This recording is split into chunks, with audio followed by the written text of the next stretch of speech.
Hello everybody, this is Brian Troe and I'm coming to you from Mossy Creek Fly Fishing, and I'm here today to give you the fly fishing forecast. The date is the 1st of October, and so it's a good time to talk about the conditions because the season is changing, the weather is changing, and that affects the smallmouth bass as well as the trout, the muskie, and others. So I'm going to give you guys a little bit of a forecast for the next week. And I'm going to start off with our larger streams and rivers. We've float fished the James and the Shenandoah, both of which have fished well through September. We had one of the wettest Augusts on record that knocked us off the river for a while, but the month of September has been quite good, and we've even gotten a good amount of topwater fishing in. 2 days ago, we got a good shot of rain, about 1.5 inches of rain, so that bumped everything up and knocked us off the river. That's why I'm not on the water today. Everything should be kind of coming down and stabilizing over the next day or two. However, the great smallmouth bite and the great season for fishing is kind of coming to an end. Typically, the first or second week in October, we'll get a big cold front that'll push through, and all the smallmouth kind of get on the same page. They'll go from being in every little nook and cranny in the river, behind every rock, underneath every tree, in shallow lies, their summer lies, and they will all move and migrate to their winter hole. And some people say, oh, that sounds awesome. All the bass are in one spot, Brian. That must be like shooting fish in a barrel, but it's not really how it works. They stack into a corner of some of these big deep pools like cordwood. The water gets very clear typically in fall, and their metabolism slows way down, and they become very spooky, and they really don't eat much. They venture out very little. So nonstop action from sunup to sundown is pretty much done. We're getting a better bite in the warmer hours of the day. We had 2 really good frosts in September, which is very unusual for this part of Virginia. The river rebounded from those. The bite came back on a little bit, but once we get another big cold front or two here in the first or second week in October, that'll signal the end until next spring. Doesn't mean you can't go catch some smallmouth and largemouth through the fall and winter, but you're just not going to do the numbers like we see in the summer. And you got to fish very deep, very slow. You got to target the warmest hour or two. We tend to shift our focus on the rivers from the smallmouth to the muskie. And those seasons blend in really nicely with each other. So as the smallmouth and largemouth move to those big winter lies, so do the chubs and the suckers and the fall fish and the carp and a lot of the forage food for the muskie. And with water temperatures well down into the mid to low 60s now, it is safe to fish for muskie and be able to hook them, fight them, and release them safely back into the river. So we'll start targeting muskie. Actually, we already are. And one thing that you kind of have to watch out for, particularly on windy days, is the leaf litter. That's only going to get worse as we move through October. So some people hear me say, it's going to be too challenging because of the leaves, and they're like, well, what does that even mean? But if you've never seen it before, when you get high winds and the leaves are falling and they stack up, they actually stack up exactly where you want to fish, right? Leaves are typically carried in the foam lines and the bubble lines, which is where food goes. And if the leaves get too thick, you literally hook one on every cast. It's not a lot of fun, not very productive fishing. So it's not bad yet, but it's the sycamores are starting to dump leaves, and some of the silver maples, so it can be a little bit of a challenge.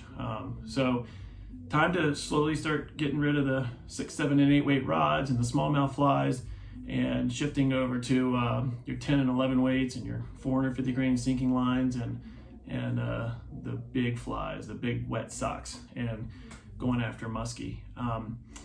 So if you're fishing for smallmouth anytime over the next 2 weeks, you still could have a couple windows. Before the rains came 2 days ago, they had not left their summer lies yet. So if you may be able to squeeze in a couple more days. The James is particularly where we fish it in Central Virginia, is warmer than the Shenandoah, and those fish are a little bit slower usually to move off. So that might buy you another week or two into October. So we'll just see how it goes. We'll update you guys regularly.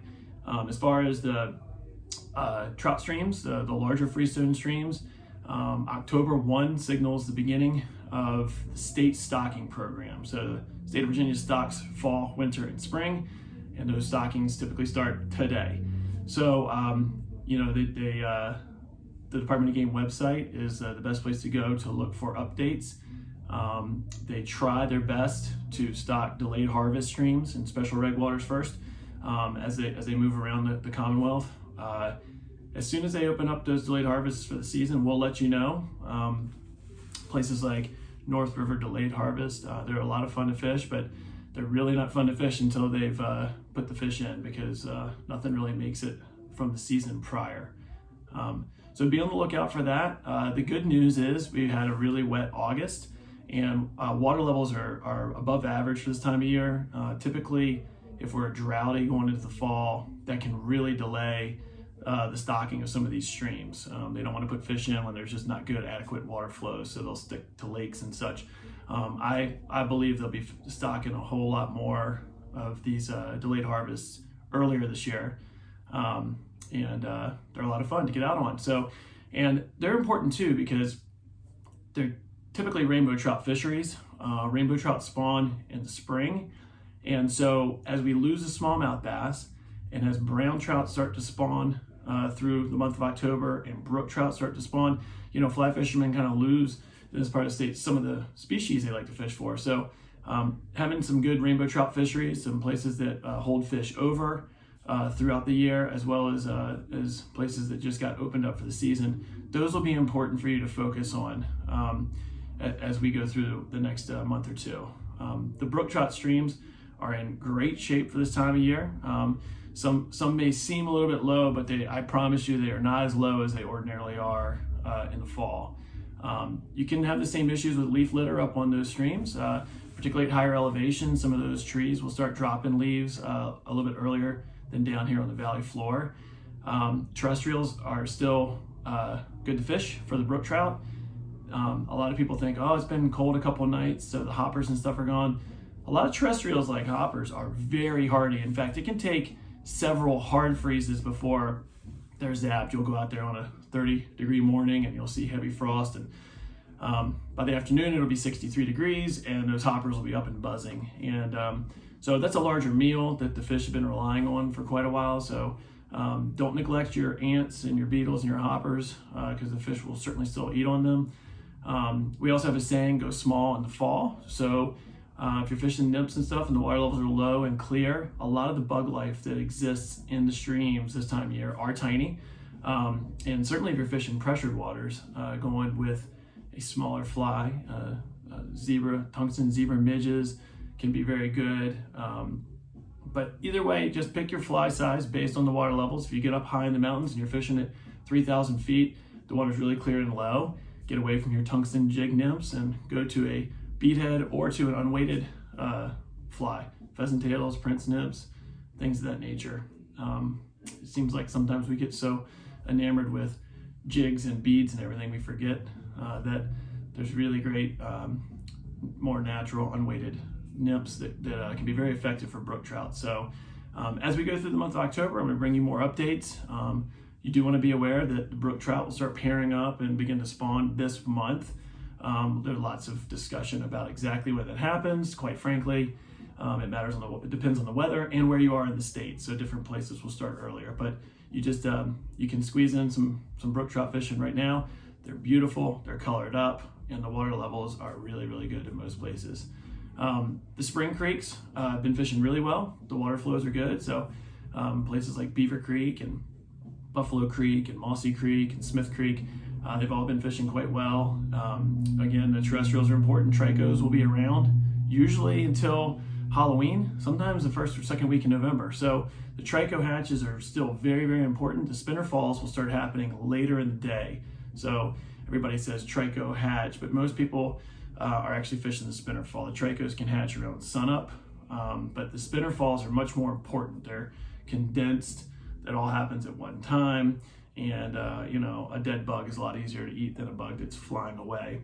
So we like to concentrate on the tricho spinner fall. And as it gets cooler, the days get shorter, that spinner fall gets pushed back. In fact, it can happen as late as noon. So for those of you who don't like to get up super early to fish hatches, you've got that going for you. And if you don't like fishing small bugs, don't worry. You're using the trichos to get the fish up in the water column and to get on a feeding rhythm. And then you present a larger fly like a beetle or an ant, and that'll typically do the job. So just use that spinner fall in order to get the fish up and excited. So that's it for now. We're going to be doing these updates regularly. Feel free to call the shop or email us if you guys have questions. But get excited for fall. One great thing about fall is about half of the fly fishermen are hunters. So if you aren't a hunter, you're going to have a lot less crowded water over the next couple of months as folks go and hang out in tree stands. So it'll free up a lot of space and a lot of beautiful water for you to be on. So enjoy the cool weather and enjoy the fishing.